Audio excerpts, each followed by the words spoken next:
Welcome to all of you. आज अपने नया चैप्टर स्टार्ट करने जा रहे हैं, प्लेन टेबल सर्विंग। तो प्लेन टेबल जो सर्विंग है उससे संबंधित कुछ इम्पोर्टेंट बातें हैं जो मैं आपको पहले बताना चाहूँगा एज ए इंट्रोडक्शन। क्योंकि देखो इसके इंट्रोडक्शन से ही काफ़ी सारे क्वेश्चन हैं वो पूछे जाते हैं।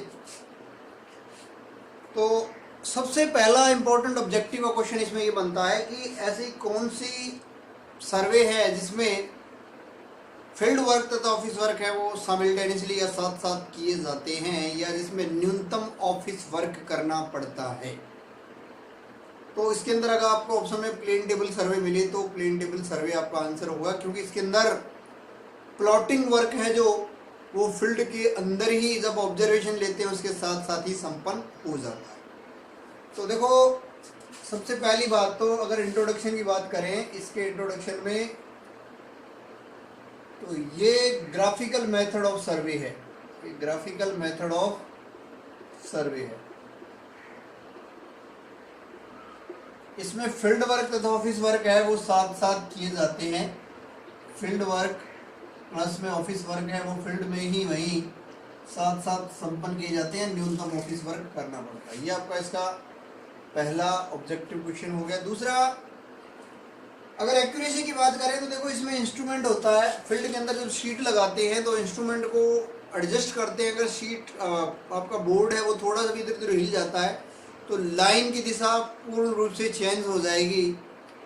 तो कहने का मतलब इंस्ट्रूमेंट की जो फिक्सिंग अरेंजमेंट है वो व्यवस्थित नहीं, अच्छा नहीं होने के कारण ये मेथड एक्यूरेट नहीं है, नॉट सो एक्यूरेट मेथड।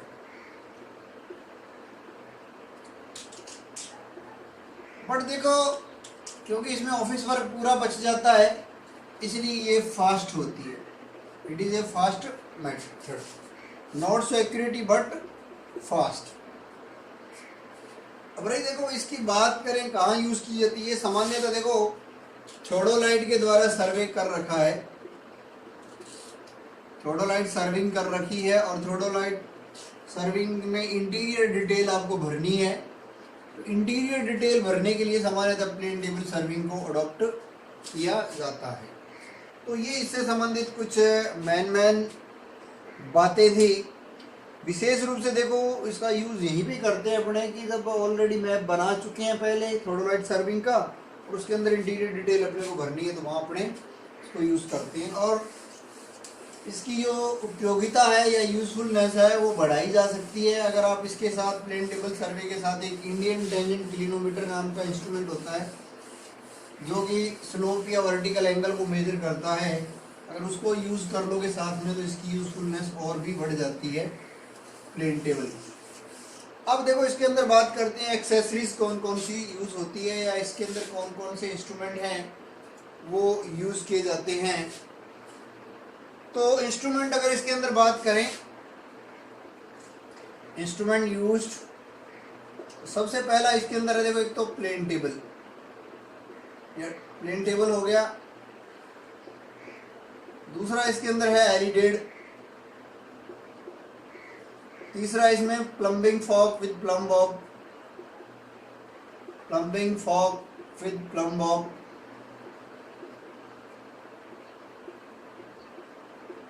चौथा इसमें कंपास। पांचवा इसके अंदर है आपका drawing board, sorry drawing sheet, rubber pencil, eraser, extra. तो ये बेसिक चीजें इसके अंदर देखो यूज होती हैं। सबसे इंपॉर्टेंट इसमें आपका प्लेन टेबल हो गया, उसके बाद एलिडेड हो गया, क्योंकि एलिडेड और प्लेन टेबल इसके अंदर दो चीज़ें इंपॉर्टेंट हैं। फिर आपका प्लम्बिंग फॉग हो गया। इसके अलावा देखो इसके अंदर स्प्लिट लेवल भी यूज़ किया जाता है, क्योंकि इसमें स्प्लिट लेवल की बात करें तो 5 नंबर आप स्प्लिट लेवल की बात कर लो, स्प्लिट लेवल, और 6 नंबर आपका हो जाएगा इसमें drawing sheet, rubber pencil, eraser, extra. देखो इसमें क्या क्या है। ये सबसे पहले देखो प्लेन टेबल है, वो एक 60 सेंटीमीटर इंटू 75 सेंटीमीटर साइज का एक ड्राइंग बोर्ड होता है, ठीक है। और इसका जो ऊपर की सरफेस होती है वो बिल्कुल स्मूथ होती है ताकि उस पर आसानी से सीट को लगाया जा सके, खुरदरापन ना आए। और इसके अलावा देखो इसके अंदर क्या प्रोविजन होते हैं, उसके बॉटम के अंदर एक थ्रेडेड हॉल होता है जिसकी सहायता से ट्राइपॉड स्टैंड पर स्थापित किया जा सकता है। और उसको इस तरह से जैसे ट्राइपॉड स्टैंड पर स्थापित किया तो उसको किसी भी डायरेक्शन में रोटेट भी किया जा सकता है with respect to vertical axis, और उसको किसी भी कंडीशन के अंदर क्लैंप भी किया जा सकता है। और उसको लेवल करने के लिए ट्राइपॉड लेग को एडजस्ट कर सकते हैं अपन लोग। तो देखो ये ट्राइपॉड लेग की सहायता से इसकी जनरली लेवलिंग की जाती है, इंस्ट्रूमेंट को हॉरिजॉन्टल बनाया जाता है। अगर आपको देखो और एक्यूरेसी हाई चाहिए तो आप विशेष प्रकार के टेबल यूज कर सकते हो जिसको जॉनसन टेबल या कोस्ट सर्वे टेबल कहा जाता है। सबसे बढ़िया आपका कोस्ट सर्वे टेबल हो जाएगा। तो आपको हाई एक्यूरेसी चाहिए अपने वर्क में तो अपने जॉनसन टेबल या कोस्ट सर्वे टेबल का प्रयोग किया जा सकता है, जिसमें लेवलिंग का प्रोविजन भी होता है। लेवलिंग के लिए भी फुट स्क्रू वगैरह या थंब स्क्रू वगैरह लगे रहते हैं और जिसकी सहायता से लेवलिंग हो जाती है। तो आपका ये आपका फर्स्ट इंस्ट्रूमेंट होगा, ठीक है। दूसरा देखते हैं अपने, दूसरा इसके अंदर एलिडेड। एलिडेड एक क्या होता है, देखो एक साइटिंग डिवाइस होती है, साइटिंग डिवाइस होती है और जिसमें एक मेटल का या वुडन का रूलर भी लगा रहता है।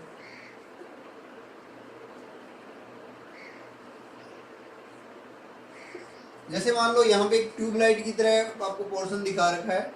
एलईडी भी देखो दो प्रकार के होते हैं, एक तो आपका सिंपल एलईडी हो जाएगा और एक आपका टेलीस्कोपिक एलईडी हो जाएगा। सिंपल एलईडी को अपने प्लेन एलईडी बोलते हैं।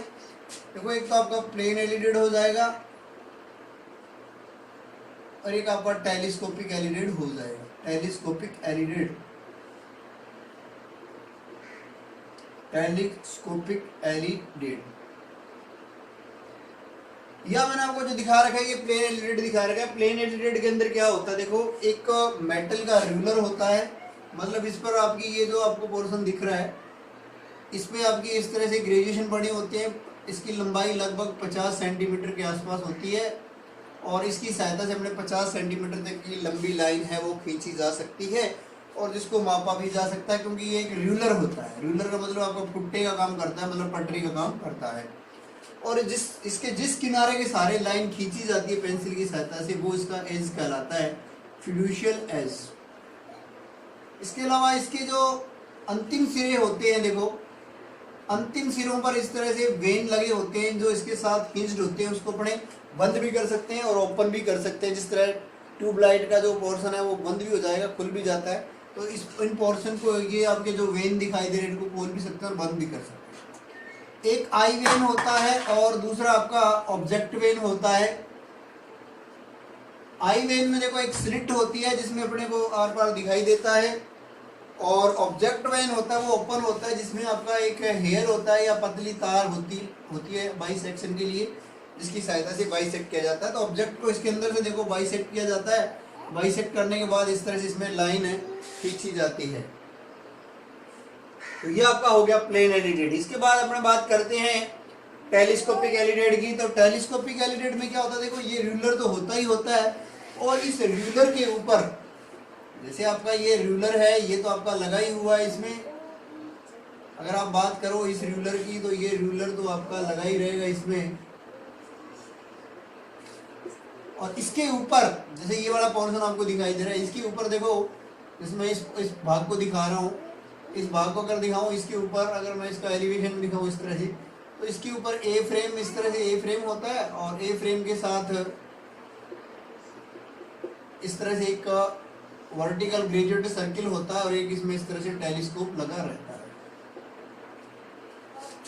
तो देखो जिस तरह से अपने टेलीस्कोप के अंदर बात कर रहे थे, टेलीस्कोप के अंदर एक ए फ्रेम होता है, दो होते हैं लेकिन इसमें एक ही होता है। वर्टिकल सर्किल लगा होता है, सेम वर्टिकल कोणों को मापने के लिए इस टेलीस्कोप को इस तरह से ऊपर नीचे घुमाया जा सकता है और इसकी लेवलिंग के लिए इस पर बबल ट्यूब भी लगाई जा सकती है। तो ध्यान रखना इसमें टेलीस्कोपिक एलिडेड में अपने वर्टिकल एंगल भी मेजर कर सकते हैं, इसलिए हिली एरिया के लिए ये शूटेबल रहता है। हिली एरिया के लिए अपने प्लेन एलिडेड है वो ज़्यादा शूटेबल नहीं होता। हिली एरिया के लिए अपने टेलीस्कोपिक एलिडेड होता है, उसको यूज़ करते हैं क्योंकि इसकी सहायता से वर्टिकल एंगल भी मेजर किए जा सकते हैं। और टेलीस्कोपिक एलिडेड में क्योंकि क्या लगा रहता है, एक टेलीस्कोप लगा रहता है, इस साइड वेन की बजाय टेलीस्कोप लगा रहता है। और नीचे का जो लाइन खींचने का जो पोर्शन है वो आपका बिल्कुल सेम वैसा का वैसा ही होता है, तो इसमें भी एक फिड्यूशियल एज होता है। बस फर्क इतना है कि हिली एरिया के लिए आप एलिडेड यूज करोगे और सिंपल एरिया के लिए सामान्यतः अपने प्लेन एलिडेड को यूज करते हैं। तो दूसरा इक्विपमेंट आपका प्लेन एलिडेड होगी। ये इंपॉर्टेंट क्वेश्चन है, ध्यान रखना कि एलिडेड का प्रयोग कौन से सर्वे में यूज किया जाता है, या पेंसिल से लाइन खींचने के लिए कौन से उपकरण का प्रयोग करते हैं, साइटिंग करने के लिए कौन सा उपकरण यूज करते हैं, तो होता है एलिडेड। तीसरा है plumbing fork with plum Bob. देखो सेंटरिंग करने के लिए इसमें जो इंस्ट्रूमेंट यूज करते हैं, सेंटरिंग करने के लिए वैसे तो अपने जानते हैं प्लम बॉब का यूज किया जाता है, लेकिन इसमें प्लम्बिंग फॉर्क का भी यूज किया जाता है। क्योंकि देखो जैसे मान लो ये बोर्ड है और इसके ऊपर मैंने शीट लगा रखी, जहाँ इसके ऊपर शीट लगी हुई है मान लो ये,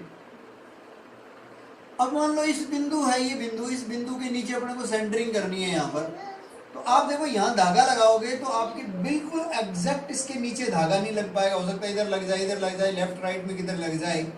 तो क्या होता है, एक यू टाइप की एक स्ट्रिप होती है इस तरह से, इसकी दो आर्म होती है इस तरह से, और उसमें क्या खासियत होती है, इसकी जो ये वाली सिरा होता है ये थोड़ा नुकीला होता है पॉइंट को इंडिकेट करने के लिए, और इसके बिल्कुल एग्जैक्ट नीचे यहाँ पर एक हुक लगी रहती है प्लम बॉब को लटकाने के लिए, और यहाँ पर प्लम बॉब को लटकाया जा सकता है।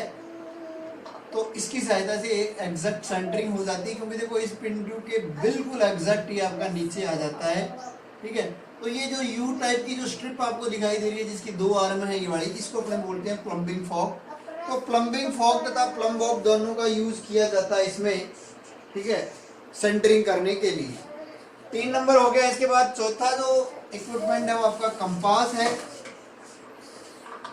इसमें देखो ट्रफ कंपास का यूज किया जाता है मैग्नेटिक नॉर्थ की तरफ ओरिएंट करने के लिए प्लेन टेबल को, या नॉर्थ दिशा का पता लगाने के लिए, पेपर पर नॉर्थ दिशा को प्रदर्शित करने के लिए एक कंपास यूज किया जाता है, जिससे अपने मैग्नेटिक नॉर्थ का पता लग जाता है। और ध्यान रखना इसमें आपका ये वाला एज है, इसके सारे बिल्कुल स्ट्रेट होना चाहिए ताकि इसके सारे अपने इस तरह से लाइन को खींचा जा सके या नॉर्थ दिशा को प्रदर्शित किया जा सके। इसके अलावा एक स्पीड लेवल होता है। स्पीड लेवल जो प्लेन टेबल होता है, प्लेन टेबल के भिन्न भिन्न कोनों में रख के उसकी प्लेन टेबल की लेवलिंग की जाती है। तो ये एक बबल ट्यूब होती है। स्पीड लेवल में क्या होता है, इसका फ्लैट होता है, नीचे का बेस होता है बिल्कुल फ्लैट होता है, और इसमें एक बबल ट्यूब होती है, और बबल ट्यूब की सहायता से इसकी लेवलिंग की जाती है। तो प्लेन टेबल की लेवलिंग के लिए अपने को एक स्पीड लेवल भी प्रोवाइड किया जाता है।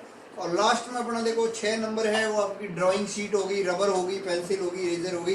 ये तो सामान्य एक्सेसरीज है जो जनरली इसमें यूज की जाती है। और अच्छी क्वालिटी के लिए अपने देखो एल्यूमिनियम शीट, एल्यूमिनियम के साथ वो एल्यूमिनियम बैक साइड में लगाकर या तो शीटें यूज कर सकते हैं, या फाइबर की ग्लास शीट्स है वो अपने यूज कर सकते हैं। तो देखो ये 5-6 इक्विपमेंट्स हैं वो जनरली यूज किए जाते हैं प्लेन टेबल सर्वे में।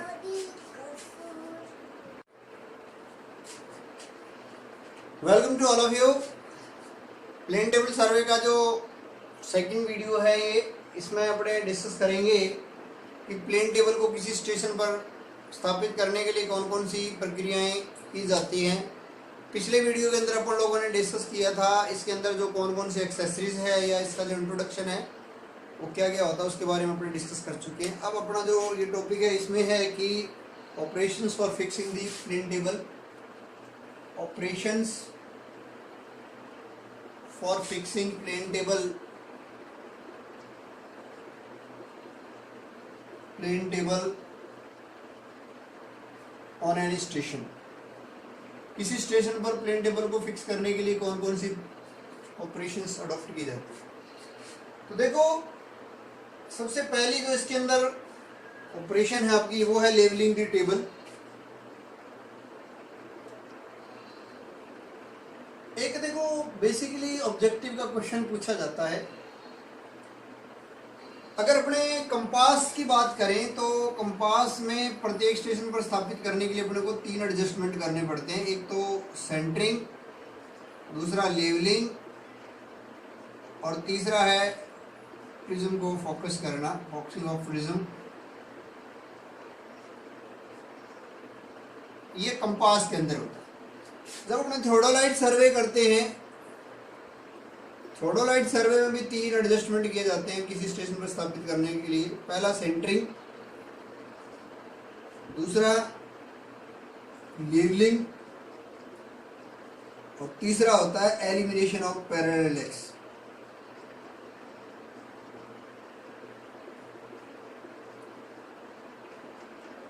जिसमें 2 स्टेप्स आते हैं, आईपीस को फोकस करना और ऑब्जेक्टिव को फोकस करना। इसी प्रकार देखो इसके अंदर भी आपके 3 स्टेप आते हैं, लेवलिंग द टेबल, फिर सेंटरिंग द टेबल, और फिर ओरिएंटेशन ऑफ टेबल।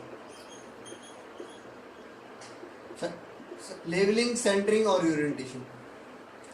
तो देखो ये इनका जो क्रम पूछ लिया जाता है कि बाकी का इनका क्रम देखो थोड़ोलाइट कंपास में बहुत इजीली अपने को पता लग रहा है, लेकिन जो प्लेन टेबल सर्वे किया जाता है इसमें जो ऑपरेशन अडॉप्ट की जाती है उसमें लेवलिंग और सेंटरिंग में से कौन सा पहले किया जाता है, इसमें बड़ी कंफ्यूजन आती है।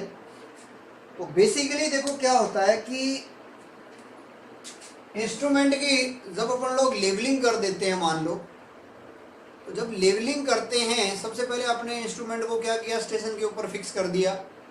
फिक्स करने के बाद जैसे आप उसकी सेंटरिंग कर दोगे, मान लो पहले सेंटरिंग कर दी आपने, सेंटरिंग आपने बिल्कुल कर दी, उसके बाद आप इंस्ट्रूमेंट को लेवल करोगे ना, जब तो लेवल करोगे तो आपकी सेंटरिंग है वो हिल जाएगी। ट्राइपॉड लेग को आपको एडजस्ट करना पड़ेगा, क्योंकि लेवलिंग करने के लिए ट्राइपॉड लेग को एडजस्ट करना पड़ता है। ट्राइपॉड लेग को एडजस्ट करोगे तो आपकी सेंटरिंग है वो हिल जाएगी। आपकी लेवलिंग सही हो गई, सेंटरिंग हिल गई, फिर आप सेंटरिंग सही करोगे तो फिर ट्राइपॉड लेग को एडजस्ट करोगे तो सेंटरिंग सही होगी और लेवलिंग हिल गई। कहने का मतलब देखो लेवलिंग और सेंटरिंग है ये बेसिकली साथ साथ की जाती है। अगर ऑप्शन में दे दिया जाए तो आप आंसर ये सेलेक्ट करोगे कि लेवलिंग एंड सेंटरिंग दोनों को ध्यान में रखते हुए आर डन साइमल्टेनियसली। लेवलिंग और सेंटरिंग है वो साथ साथ संपन्न की जाती हैं। ठीक है, ये बात ध्यान रखोगे आप। लेकिन फिर भी देखो क्रम पूछ लिया जाए तो इसका जो स्टार्टिंग होगी, स्टार्ट करोगे आप कहीं ना कहीं से, तो आप स्टार्ट करोगे इसको लेवलिंग से, सेंटरिंग से। तो सबसे पहले इंस्ट्रूमेंट को ऊपर फिक्स किया जाता है, बेसिकली जो आपका स्टेशन होता है उसके ऊपर फिक्स कर दिया। फिक्स करने के बाद आप सबसे पहले आप उसकी लेवलिंग करते हो। लेवलिंग करने के बाद फिर आप उसकी सेंटरिंग करते हो। ठीक है, फिर सेंटरिंग लेवलिंग को एडजस्ट करते हो आप उसमें। तो लेवलिंग से स्टार्ट करते हो, उनका जो क्रम पूछ लिया जाए तो पहले लेवलिंग, फिर सेंटरिंग, फिर ओरिएंटेशन। और लेवलिंग करने के लिए आप कंपास को प्लेन टेबल के भिन्न भिन्न कोनों पे रख के और बबल ट्यूब को, बबल होता है उसको सेंटर में लाने की कोशिश करते हो, और ट्राइपॉड लेग को थोड़ा एडजस्ट कर सकते हो। और अगर आपको ज़्यादा एक्यूरेसी चाहिए तो आप जॉनसन टेबल या कोस्ट सर्वे टेबल का प्रयोग कर सकते हो।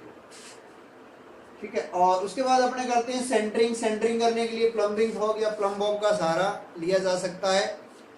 अब सेंटरिंग से संबंधित देखो मैं आपको कुछ बातें बताना चाहता हूँ। जब अपने सेंटरिंग करते हैं तो सेंटरिंग करने के लिए जब अपने सबसे पहली बात तो इसका जो प्लेन टेबल सर्वे होता है उसका जो मैप तैयार किया जाता है, उसका जो स्केल लिया जाता है वो स्मॉल लिया जाता है। स्मॉल स्केल मैप है वो तैयार किया जाता है प्लेन टेबल सर्वे में। चेन सर्वे में स्केल आपका लार्ज होता है, प्लेन टेबल में आपका स्मॉल होता है। और जब आप स्मॉल स्केल ले रहे हो तो अगर आप देखो सेंटरिंग करोगे और लेवलिंग करोगे, फिर सेंटरिंग करोगे, लेवलिंग करोगे, सेंटरिंग करोगे, तो आपका टाइम बहुत खराब होगा। इस टाइम को बचाने के लिए अपने सेंटरिंग को, एक्यूरेट सेंटरिंग को, मतलब आपको बिल्कुल एक्यूरेट सेंटरिंग करनी जरूरी है। एक्यूरेट सेंटरिंग को इग्नोर कर देते हो, सैक्रिफाइस कर देते हो। मतलब अपने को स्मॉल स्केल मैप की केस में एक्यूरेट सेंटरिंग करना ज़रूरी नहीं है टाइम बचाने के लिए, क्योंकि इसके कारण आने वाली एरर इतनी ज़्यादा प्रभावी नहीं होती अगर आपका मैप आपका स्मॉल है। स्मॉल स्केल मैप की स्थिति में एक्यूरेट सेंटरिंग करना ज़रूरी नहीं होता है। टाइम बचाने के लिए एक्यूरेट सेंटरिंग को इग्नोर कर दिया जाता है, ठीक है। बट लार्ज अगर आपने स्केल ले लिया कहीं पर, लार्ज स्केल मैप के केस में आपको एक्यूरेट सेंटरिंग करना जरूरी होगा, क्योंकि एरर आपकी प्रभावी होगी, लाइनें गलत दिशा में चली जाएंगी, एंगल होंगे वो गलत हो जाएंगे। तो लार्ज स्केल मैप की स्थिति में एक्यूरेट सेंटरिंग करना जरूरी होता है। तो ये सेंटरिंग से संबंधित बातें हैं जो आप याद रख लेना। उसके बाद चलते हैं अपने ओरिएंटेशन। देखो ये ओरिएंटेशन क्या होता है। देखो जब ये मान लो एक प्लेन ये ट्रैवर्सिंग कर रहे हैं अपने, मान लो इस प्लेन टेबल की सहायता से, आप क्या करोगे, टेबल को सबसे पहले आपने यहाँ रख लिया, यहाँ रखने के बाद आपने ये बिंदु बी है और प्लेन टेबल की सहायता से आपने ये बिंदु ए है और ए बी लाइन आपने खींच ली, और इधर ई है आपने ए लाइन भी आपने खींच ली। अब प्लेन टेबल को यहाँ से उठा के जब आप स्टेशन पे रखोगे, ये आपकी शीट इसके ऊपर लगी हुई है, प्लेन टेबल के ऊपर ही शीट लगी हुई है, क्लिप्स वगैरह फिक्स कर रखी हैं, उठा के जब आप रखोगे आगे इसको, तो ध्यान रखना अगर आप चाहते हो, देखो इस ए बी लाइन, आपकी जो ये ए बी लाइन है और बी सी लाइन है, इन दोनों लाइनों के बीच में एंगल जो यहाँ है वही मैप पर रहे, तो ज़रूरी होगा कि आपका ये मैप वाला जो ए बी है वो ग्राउंड वाले ए बी के बिल्कुल समांतर रहे, मतलब आपका ये लाइन बिल्कुल यहाँ पे आ जाए, इस तरह से ये ए बी लाइन है वो इस तरह से आ जाए, ए ई लाइन है इस तरह से आ जाए। अगर देखो ये ए बी और ग्राउंड का ए बी एक दूसरे के पैरेलल नहीं हुई, मैप का ए बी और ग्राउंड का ए बी एक दूसरे के पैरेलल नहीं हुए, तो आपकी ये दिशा गलत लाइन, ये आपकी जो लाइन है गलत दिशा के अंदर जाएगी, इनके बीच का ये वाला एंगल बदल जाएगा अगर आपने ए बी को ग्राउंड वाले ए बी के पैरेलल नहीं लिया। तो देखो यही आपका ओरिएंटेशन कह रहा था। ओरिएंटेशन का मतलब क्या होता है, प्लेन टेबल को एक जैसी स्थिति के अंदर रखना, मतलब प्लेन टेबल को जब एक से ज्यादा स्टेशन पर सेटअप करोगे, यहाँ की बजाय यहाँ भी रख रहे हो, फिर आगे भी रख रहे हो, एक से अधिक स्टेशन पर सेटअप कर रहे हो, तो आपको क्या करना पड़ेगा, ये वाली जो साइड है प्लेन टेबल की, ये इस वाली साइड के पैरेलल होना चाहिए, या मैग्नेटिक नॉर्थ है जो आपका जो पेपर प्रदर्शित नॉर्थ है और ज्योग्राफिकल नॉर्थ है, उनको एक दिशा में होना चाहिए। कह सकते हैं कि आपका जो ये नॉर्थ है, रियल नॉर्थ है जो ज्योग्राफिकल, और पेपर पर प्रदर्शित नॉर्थ है वो एक दूसरे के पैरेलल होना चाहिए। या यूँ कह सकते हो कि ग्राउंड पर कोई दिशा है और उसके कॉरस्पॉन्डिंग मैप की जो लाइन है वो एक दूसरे के पैरेलल होना चाहिए। तो इसको घुमाकर और उसको ग्राउंड पर स्थित कोई लाइन और पेपर पर कोई लाइन होती है, उसको पैरेलल लाने की प्रक्रिया होती है, या प्लेन टेबल को सभी स्टेशनों पर एक जैसे रखने की जो प्रक्रिया होती है उसको ओरिएंटेशन कहा जाता है। और ये ओरिएंटेशन करना स्मॉल स्केल मैप की स्थिति में बहुत जरूरी होता है, क्योंकि देखो ओरिएंटेशन नहीं किया तो आपकी डायरेक्शन है वो बदल जाएगी। अगर आपका ये वाला ए बी है, देखो ऐसे चला गया तो ये लाइन आपकी इधर चली जाएगी, इनके बीच का एंगल है ये बदल जाएगा, ठीक है। तो एंगल है आपका ये बदल जाएगा, कहने का मतलब सेंटर ओरिएंटेशन करना जरूरी है। और ओरिएंटेशन ध्यान रखना केवल तभी करना पड़ता है जब इंस्ट्रूमेंट को एक से अधिक स्टेशन पर सेटअप किया गया हो। इंस्ट्रूमेंट को अगर केवल एक ही स्टेशन पर रखा जाए तो ओरिएंटेशन की जरूरत नहीं होती, क्योंकि ओरिएंटेशन की डेफिनेशन ही क्या होती है कि भिन्न भिन्न स्टेशनों पर प्लेन टेबल को एक जैसी स्थिति के अंदर रखना, या यूँ कहो कि मैप पर प्रदर्शित कोई दिशा और उसके संगत ग्राउंड की दिशा एक दूसरे के समांतर बनाने की प्रक्रिया क्या कहलाती है, ओरिएंटेशन कहलाती है। तो ओरिएंटेशन करना केवल तभी जरूरी होगा यदि प्लेन टेबल को एक से अधिक स्टेशन पर सेटअप किया जाए। और ओरिएंटेशन करने के लिए देखो दो विधियां काम में ली जाती हैं, या तो आप कंपास की सहायता से कर सकते हो ओरिएंटेशन बाय कंपास, लेकिन ये मेथड थोड़ी कम एक्यूरेट है। क्यों? क्योंकि ये मैग्नेटिक नीडल है वो लोकल अट्रैक्शन से प्रभावित हो जाती है। और दूसरी मेथड है ओरिएंटेशन बाय बैक साइड।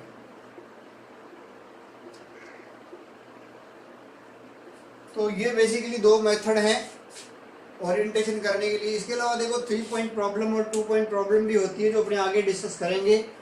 फिलहाल किसी प्लेन टेबल को किसी स्टेशन पर फिक्स करने के लिए ये 3 बेसिक प्रोसेस अडॉप्ट की जाती है।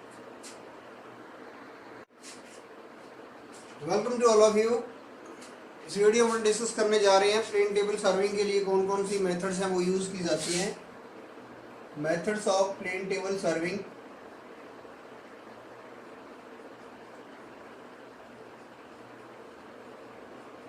तो इसमें देखो 4 मेथड यूज़ की जाती हैं। एक तो रेडिएशन, दूसरी मेथड होती है इंटरसेक्शन, थर्ड ट्रैवर्सिंग,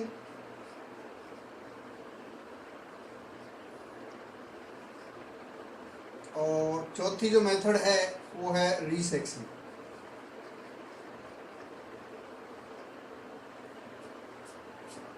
ये जो ऊपर वाली 2 मेथड हैं ये हैं टू लोकेट डिटेल। डिटेल को लोकेट करने के लिए, दिखाने के लिए, प्रदर्शित करने के लिए ये 2 विधियाँ यूज़ की जाती हैं। और ये है to locate plane table station. Plane table station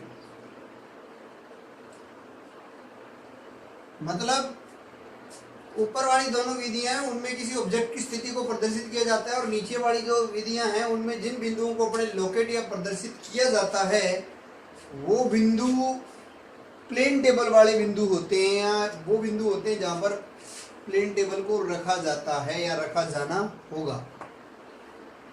resection इनमें बिल्कुल हट गया। देखो तो रेडिएशन, सबसे पहली बात तो रेडिएशन है वो स्मॉल एरिया के लिए अडॉप्ट की जाती है, ध्यान रखना। रेडिएशन है वो स्मॉल एरिया के सर्वे के लिए अडॉप्ट की जाती है। जब किसी एक्सेसिबल ऑब्जेक्ट की स्थिति एक सिंगल स्टेशन से प्रदर्शित करनी हो तो रेडिएशन मेथड काम में ली जाती है। जैसे मान लो यहां पर मान लो कोई प्लेन टेबल रखा हुआ है, ये बिंदु ए है, बी है, सी है, इनकी स्थिति को मुझे मैप पर दिखाना है। ये बिंदु ओ पर है, प्लेन टेबल को रख रखा है, ये मैप का बिंदु है। तो देखो ओ से यहाँ रिलेटेड रख के ए की तरफ रे खींचोगे, बी की तरफ रे खींचोगे, सी की तरफ रे खींचोगे, तो ये ए बी सी है, इनकी स्थिति मैप पर प्रदर्शित की जा सकती है। यदि आपने ये जो ओ बी है इसको माप लिया टेप से, ओ ए है इसको माप लिया टेप से, ओ सी है वो टेप से मेजरमेंट ले लिया, और जो आपने स्केल ले रखा उसके हिसाब से आप ये लाइनें हैं फिक्स कर दोगे तो बी सी ए की स्थिति है मैप पर प्रदर्शित हो जाएगी। इसकी खासियत क्या ध्यान रखना, एक तो एरिया स्मॉल हो तब रेडिएशन मेथड यूज की जाती है, और जब एक सिंगल स्टेशन से किसी ऑब्जेक्ट की स्थिति को प्रदर्शित करना हो, वो भी ऑब्जेक्ट भी एक्सेसिबल होना चाहिए। एक्सेसिबल का मतलब अपने इन दोनों बिंदुओं के बीच की दूरी का मेजरमेंट कर सकते हैं, ओ और बी के बीच की, तो अपने रेडिएशन मेथड काम में ली जाती है। और इसमें ध्यान रखना किसी ओरिएंटेशन की जरूरत नहीं पड़ती। क्यों नहीं पड़ती? क्योंकि टेबल को केवल ओ पे ही रखा जाता है, सारा का सारा कंट्रोल ओ से ही होता है, इसलिए इसमें किसी ओरिएंटेशन की जरूरत नहीं होती है। ऐसा होता, देखो ये रेडिएशन मेथड। दूसरा है इंटरसेक्शन मेथड। इंटरसेक्शन मेथड में क्या होता है, जब कोई इनएक्सेसिबल ऑब्जेक्ट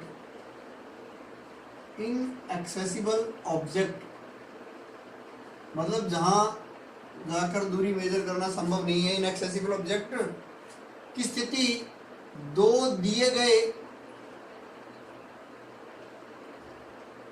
बिंदुओं के सापेक्ष व्यक्त करनी है। जब किसी इनएक्सेसिबल ऑब्जेक्ट को प्रदर्शित करना हो वो भी दो दिए गए बिंदुओं के सापेक्ष, तो इंटरसेक्शन मेथड काम में ली जाती है। जैसे मान लो ए और बी 2 बिंदु हैं, ये वाले, ये जैसे नदी है, मान लो ये नदी है, यहाँ पे बिंदु पी है, ये क्यू है, आर है, या यहाँ पे कोई ऐसा मान लो कितने बिंदु हैं, फिलहाल मैं एक ही बिंदु मान लेता हूँ पी। ये बिंदु ए और बी 2 बिंदु हैं जिनकी स्थिति मैप पर प्लॉटेड है। ए और बी की स्थिति है, ये इनके बीच की दूरी अपने मेजर कर सकते हैं। केवल 2 ही बिंदु ऐसे जिनके बीच की दूरी मेजर कर सकते हैं, बाकी पी क्यू आर नदी के पार हैं तो उनको अपने मेजर नहीं कर सकते। तो ए भी आपने मेजर कर लिया, और ए पर ए बी लाइन खींच ली आपने इसकी सहायता से, फिर और पी बिंदु है, पी की तरफ आपने लाइन खींच ली ये वाली। अब अपने को पता नहीं है कि ए पी कितना है, क्योंकि ए पी को आप मेजर नहीं कर सकते। इसी प्रकार यहाँ गए, प्लेन टेबल को यहाँ रखा, लेवलिंग की, सेंटरिंग की, और फिर ओरिएंटेशन कर लिया। ओरिएंटेशन का मतलब ये आपका बी आ गया, ये ए आ गया, और ये लाइन आपकी ऑलरेडी पहले मैप पर P बनी हुई है, पता नहीं कौन सी है। फिर B से आपने देखो A की तरफ लाइन खींची और B से P की तरफ खींचोगे तो यहाँ से जो लाइन खींची थी ये वाली और यहाँ से जो लाइन खींच रहे, उनके इंटरसेक्शन से अपने को जो बिंदु मिलेगा वो आपका बिंदु P होगा। तो देखो इंटरसेक्शन के द्वारा यहाँ पर बिंदु P की स्थिति को प्रदर्शित किया गया है। इसी प्रकार आप C D E कितने भी बिंदु हो, दो दिए गए स्टेशन के सापेक्ष उनकी स्थिति प्रदर्शित कर सकते हैं। ध्यान रखना वो इनएक्सेसिबल हो तो अपने इंटरसेक्शन मेथड है वो काम में ली जाती है। जब अपने एरिया की देखो फुल ट्रैवर्सिंग करनी हो तो फुल ट्रैवर्सिंग करने के लिए अपने प्लेन टेबल को यूज कर सकते हो। क्योंकि देखो ट्रैवर्सिंग के अंदर मैं आपको पहले बता चुका हूँ chain traversing, compass traversing, theodolite traversing और लास्ट में बताया था प्लेन टेबल ट्रैवर्सिंग। तो इसकी सहायता से भी ट्रैवर्सिंग की जा सकती है। प्लेन टेबल को बारी बारी से हर स्टेशन पर रखते हुए आगे की तरफ रे है वो खींची जाती है।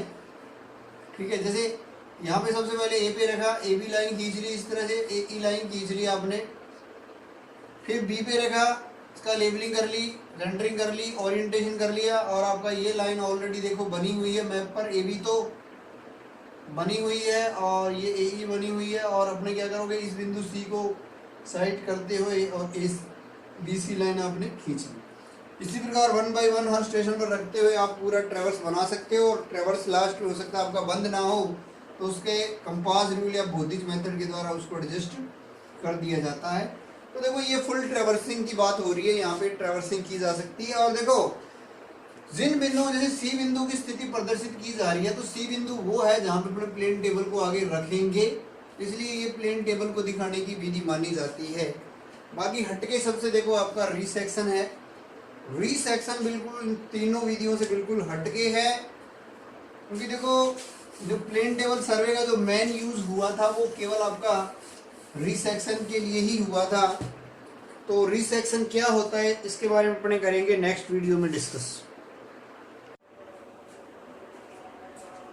पिछले वीडियो में अपन लोगों ने प्लेन टेबल सर्विंग की 3 मेथड थी, दो जो रेडिएशन, इंटरसेक्शन और ट्रैवर्सिंग के बारे में डिस्कस किया था।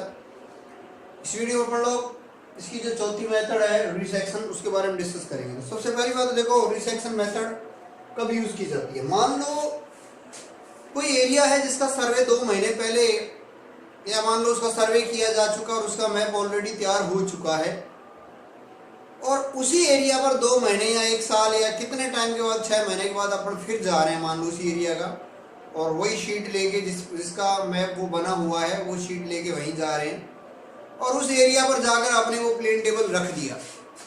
ठीक है, जैसे मान लो ये एरिया है, ये बड़ा एरिया है और प्लेन टेबल को आपने यहाँ रख दिया और इस एरिया पर मान लो कोई 2 या 3 बिंदु है, जैसे मान लो ये 3 बिंदु है ए बी सी और उस एरिया पर जो ये 3 बिंदु हैं उनकी स्थिति मैप पर ऑलरेडी पहले से प्लॉटेड है, पहले से प्लॉट कर रखी है उनकी पोजीशन ए बी सी, क्योंकि मैप इनका ऑलरेडी पहले से बना हुआ। तो देखो ये जो 3 बिंदु हैं ये वाले, इन 3 बिंदु या बिंदु ये 2 भी हो सकते हैं। देखो 2 बिंदु या 3 बिंदु या 3 आपको जो भी ये दे रखे हैं उनकी ऑब्जर्वेशन लेकर या उनको देखते हुए या उनको ऑब्जर्व करते हुए या उनकी ऑब्जर्वेशन लेकर प्लेन टेबल जो आपने रखा हुआ है जिस स्टेशन पर मान लो ग्राउंड स्टेशन एस है उसकी स्थिति मैप पर पता लगाने की जो प्रक्रिया है उसको बोला जाता है रिसेक्शन। रिसेक्शन का मतलब देखो क्या होगा कि 2 या 3 बिंदुओं जिनकी स्थिति ऑलरेडी मैप पर प्लॉट की जा चुकी है कि ऑब्जर्वेशन लेकर प्लेन टेबल की स्थिति मैप पर ज्ञात करने की या प्लॉट करने की या लोकेट करने की जो प्रक्रिया है उसको बोला जाता है रिसेक्शन। तो ध्यान रखना ये रिसेक्शन है। रिसेक्शन की बात करें इसके लिए देखो 2 बिंदु हो गया, 3 बिंदु हो, अगर देखो 2 बिंदुओं को लेकर प्लेन टेबल की स्थिति ज्ञात की जा रही है तो वो 2 पॉइंट प्रॉब्लम कहलाती है और मान लो 3 बिंदु हैं तो उसको 3 पॉइंट प्रॉब्लम कहा जाता है। ठीक है, अगर 3 बिंदु हैं अपने पास ऑब्जर्वेशन के लिए तो 3 पॉइंट प्रॉब्लम होगा और 2 हैं तो 2 पॉइंट प्रॉब्लम होगा। बेसिकली देखो 3 बिंदु ही सिलेक्ट किए जाते हैं। मान लो किसी कारणवश मान लो तीसरा बिंदु अपने को विजिबल नहीं है, एक्सेसिबल नहीं है, उस स्थिति में अपने 2 पॉइंट प्रॉब्लम को अडॉप्ट कर सकते हैं। अगर देखो इन दोनों को कंपेयर किया जाए 2 पॉइंट प्रॉब्लम और 3 पॉइंट प्रॉब्लम को, तो 2 पॉइंट प्रॉब्लम है वो ज्यादा एक्यूरेट है। जो जो अच्छे गुण होंगे वो आपकी 3 पॉइंट में होंगे, क्योंकि इसमें 3 पॉइंट रेफरेंस के लिए होते हैं। ये आपका तुलनात्मक रूप से अगर दोनों कंपेयर किया जाए तो ये लेस एक्यूरेट कह सकते हैं। वैसे देखो एक्यूरेट तो होगा, लेकिन कंपेरेटिवली ये लेस एक्यूरेट होगा। इसमें देखो प्लेन टेबल को आपने जहां रखा हुआ है उस प्लेन टेबल को आपको हिलाने की जरूरत नहीं पड़ेगी, वह जहां रखा वहीं का वहीं रहेगा। 3 पॉइंट प्रॉब्लम में आप केवल यहीं से ऑब्जर्वेशन ले लोगे, लाइनें खींचोगे, जो कुछ करोगे आप केवल एस पे रख के करोगे, दूसरी जगह आपको ले जाने की जरूरत नहीं है। बट इसमें एक सहायक स्टेशन की जरूरत पड़ती है, आपको प्लेन टेबल को दूसरी जगह भी ले जाना पड़ता है, ऑक्सिलरी स्टेशन की जरूरत अपने को पड़ती है। अगर देखो एक जगह से दूसरी जगह ले जाके ऑब्जर्वेशन दोगे, आपके पास 3 बिंदु है एबीसी, आपको देखो एक तो बिंदु एस और एक मान लो आपको आर बिंदु पर प्लेन टेबल को सेटअप करना पड़ गया, तो आपको टाइम ज्यादा लगेगा, इसमें टाइम ज्यादा लगेगा और इसमें टाइम कम लगेगा।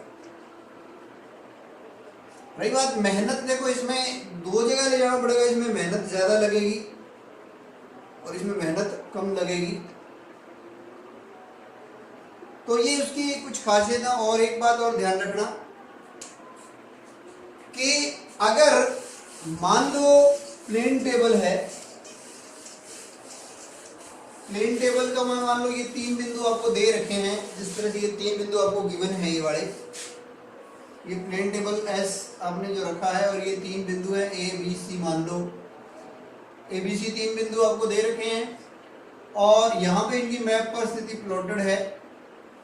अगर इनको मैं मिलाऊं, ध्यान रखना इस तरह से, और प्लेन टेबल का प्रॉपर रूप से ओरिएंटेशन हो चुका है, प्रॉपर रूप से ओरिएंटेशन हो चुका है का मतलब जैसे आपने 6 महीने पहले प्लेन टेबल को रखा था वैसे के वैसे, मतलब आपका नॉर्थ इधर था तो नॉर्थ को इधर ही किया है, या प्लेन टेबल को यहाँ इस तरह से रखा था तो यहाँ पे भी इस तरह से ये भी रखा हुआ है।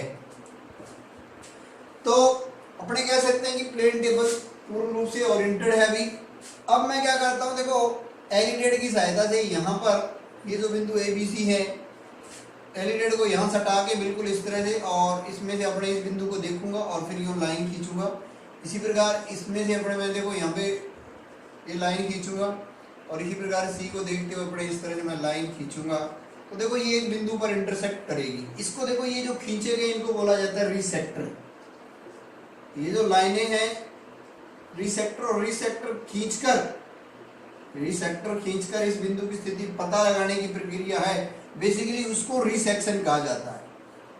तो ये बिंदु ऐसा हो गया, आपको पता चल गया, ये बिंदु की स्थिति का पता लग जाएगा। लेकिन ये बिंदु, ये तीनों लाइनें एक बिंदु पर रिसेक्टर एक बिंदु पर तभी मिलेंगे अगर आपका प्लेन टेबल का प्रॉपर रूप से ओरिएंटेशन हो चुका है। तो देखो ये ओरिएंटेशन जो नहीं हुआ है, मान लो ये प्रॉपर रूप से ओरिएंटेड नहीं है प्लेन टेबल, अगर आपका मान लो थोड़ा घुमा हुआ है, मान लो आपकी सही साइड में नहीं है, तो आपको ये अगर आप लाइनें मिलाओगे तो ये लाइनें एक बिंदु पर न मिलकर एक ट्रायंगल का निर्माण करेंगी, जिसको कहा जाता है triangle of error. Triangle of error, triangle of errors को कहा जाता है, रिसेक्टर खींचा जाए। तो देखो ये एक बिंदु पर क्यों नहीं मिल रही है, क्योंकि इसका प्रॉपर रूप से ओरिएंटेशन अभी नहीं हुआ है। तो देखो अपने जो ये 2 पॉइंट प्रॉब्लम और 3 पॉइंट प्रॉब्लम यूज कर रहे हैं, बेसिकली ये क्या है, ओरिएंटेशन की विधियां हैं। प्लेन टेबल को ओरिएंट किया जा रहा है। प्लेन टेबल अगर ओरिएंटेड हो गया फिर तो आप रिसेक्शन करोगे तो एक बिंदु पर मिलने से आपको स्थिति वैसे ही पता चल जाएगी। एक्चुअल में क्या है, इसका प्रॉपर रूप से ओरिएंटेशन नहीं हुआ है। तो आपकी ये 2 पॉइंट प्रॉब्लम और 3 पॉइंट प्रॉब्लम है, ये सिर्फ रिसेक्शन की विधियां नहीं है बल्कि ये ओरिएंटेशन की भी विधियां हैं। तो 2 point problem and 3 point problem है, ये रिसेक्शन तथा ओरिएंटेशन की विधियां होती हैं। इनके द्वारा ओरिएंटेशन किया जाता है, फिर इसका रिसेक्शन है वो किया जाता है। ओरिएंटेशन नहीं होगा तो रिसेक्शन करने से कोई फायदा नहीं होगा, एक बिंदु पर ये नहीं मिलेगी। ठीक है, तो देखो अगर ये नहीं मिल रही है तो इसको अपन बोला जाता है ट्रायंगल ऑफ एरर। और लेहमान की एरर एंड ट्रायल मेथड के द्वारा इसको एक बिंदु के अंदर बदला जा सकता है। तो ध्यान रखना 3 पॉइंट प्रॉब्लम होती है आज, उसको सॉल्व करने के आगे 3 विधियां और होती हैं। 3 पॉइंट प्रॉब्लम है जो उसको हल करने की 3 विधियां होती हैं। एक तो होती है vessels mechanical method, vessels mechanical method. एक होती है आपकी graphical method,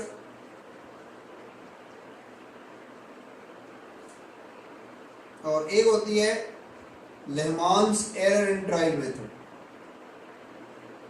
error and trial method. विशेष रूप से ध्यान रखना ये 3 विधियों के नाम जरूर याद रखना, क्योंकि गुप्ता का क्वेश्चन है आपका। 3 पॉइंट प्रॉब्लम में बेसल्स मेथड, ग्राफिकल मेथड और लेहमान्स एरर एंड ट्रायल मेथड है। ये 3 विधियां होती हैं 3 पॉइंट प्रॉब्लम की, और 2 पॉइंट प्रॉब्लम की कोई विधि नहीं होती, अपने आप में एक ही विधि होती है। लेहमान की एरर एंड ट्रायल मेथड के अंदर देखो ये जो ट्रायंगल प्राप्त होता है उसको बोला जाता है ट्रायंगल ऑफ एरर, और प्लेन टेबल को क्लॉकवाइज एंटी क्लॉकवाइज घुमाकर इसका एक बिंदु प्राप्त किया जाता है। जब तब तक घुमाया जाता है, मतलब ये जब तक ये एक बिंदु ना बन जाए, और लेहमान ने कुछ रूल दे रखे हैं उनके अकॉर्डिंग ये अपने को पता लगाया जाता है। इसके अलावा इसमें एक बात और ध्यान रख लेना, ये जो आपको 3 बिंदु दे रखे हैं, इन 3 बिंदुओं से गुजरने वाला जो सर्किल होता है उसको बोला जाता है ग्रेड सर्किल, और इन 3 बिंदुओं को मिलाने वाला जो ट्रेंगल होता है उसको बोला जाता है ग्रेड ट्रेंगल। याद रखना 3 वेल डिफाइंड पॉइंट्स हैं जो 3 पॉइंट प्रॉब्लम में, उनको मिलाने से प्राप्त जो ट्रेंगल होता है वो तो ग्रेड ट्रेंगल कहलाता है, और 3 बिंदु हैं जो 3 पॉइंट प्रॉब्लम में, उनसे गुजरने वाला जो सर्किल है वो ग्रेड सर्किल कहलाता है। और 3 पॉइंट प्रॉब्लम और 2 पॉइंट प्रॉब्लम में, 3 पॉइंट प्रॉब्लम है उसकी 3 विधियां होती हैं, 2 पॉइंट प्रॉब्लम की कोई विधि नहीं होती है। 2 पॉइंट प्रॉब्लम में एक साइड स्टेशन की जरूरत होती है, और इसका देखो आप वैसे देखोगे अगर आप सब्जेक्टिव के हिसाब से तो इसका बहुत बड़ी मेथड है जिसको समझना मुश्किल है। तो ऑब्जेक्टिव के हिसाब से इसकी जो ये मेन बातें हैं इसको आप याद कर लेना। और जो ये मैकेनिकल मेथड है जो बेसल्स, ये थोड़ा सा देखो नाम में कंफ्यूजन हो गया, ये बेसल्स ग्राफिकल मेथड होता है, बेसल्स ग्राफिकल मेथड, इसका नाम होता है ट्रेसिंग पेपर मेथड। सॉरी गलत बोल गया मैं, ट्रेसिंग पेपर मेथड। तो 3 पॉइंट प्रॉब्लम की 3 विधियां होती हैं, तो ट्रेसिंग पेपर मेथड, एक बेसल्स ग्राफिकल मेथड, एक लेहमान्स एरर एंड ट्रायल मेथड। तो 3 विधियां इसके लिए आपकी ये यूज की जाती हैं। और ओरिएंटेशन की विधियां ध्यान रखना, ये ओरिएंटेशन भी होगा और रिसेक्शन भी इसमें होता है। ट्रेसिंग पेपर मेथड को ही मैकेनिकल मेथड भी कहा जाता है, ध्यान रखना। इस ट्रेसिंग पेपर मेथड का दूसरा नाम होता है मैकेनिकल मेथड, ठीक है। ट्रेसिंग पेपर मेथड या mechanical method, vessels graphical method या ग्राफिकल मेथड बोल देते हैं, इसको एरर एंड ट्रायल मेथड बोल सकते हैं, लेहमान्स मेथड भी बोल सकते हैं, इसको बेसल्स मेथड भी बोल सकते हैं, ग्राफिकल मेथड भी बोल सकते हैं, इसको मैकेनिकल मेथड भी बोल सकते हैं, ट्रेसिंग पेपर मेथड भी बोल सकते हैं। तो देखो ये इसके अलग अलग नाम है, और ये 4 विधियां हो गई आपकी, ये खत्म हो गई हैं इसमें। और इसमें 2 पॉइंट प्रॉब्लम और 3 पॉइंट प्रॉब्लम से संबंधित कुछ बातें हैं, ये आप याद रख लेना। एक छोटा सा क्वेश्चन और भी पूछा जा सकता है, देखो वो होता है strength of fix, 3 point problem से संबंधित है। वो भी आपका जो आपकी 3 पॉइंट प्रॉब्लम है, 3 पॉइंट प्रॉब्लम में आपका जो प्लेन टेबल एस है उसकी स्थिति जो आप एस प्रदर्शित करते हो वो आपकी निर्भर करती है कि उसके अंदर कितनी एक्यूरेसी आई है उसके फिक्स में, वो in P Q R S की स्थिति पर निर्भर करती है, और उसको बोला जाता है strength of fix. Strength of fix का मतलब आपने जो ये बिंदु इसका फिक्स किया, लोकेट किया है, या इसको फिक्स बोला जाता है, ये जो फिक्स किया है बिंदु, इसकी स्थिति को प्रदर्शित किया, ये कितना एक्यूरेट है, इसमें कितनी एक्यूरेसी है, ये निर्भर करता है आपका पी क्यू और आर और एस की स्थिति पर। तो इसमें आपके 2 क्वेश्चन पूछे जाते हैं, ध्यान रखना।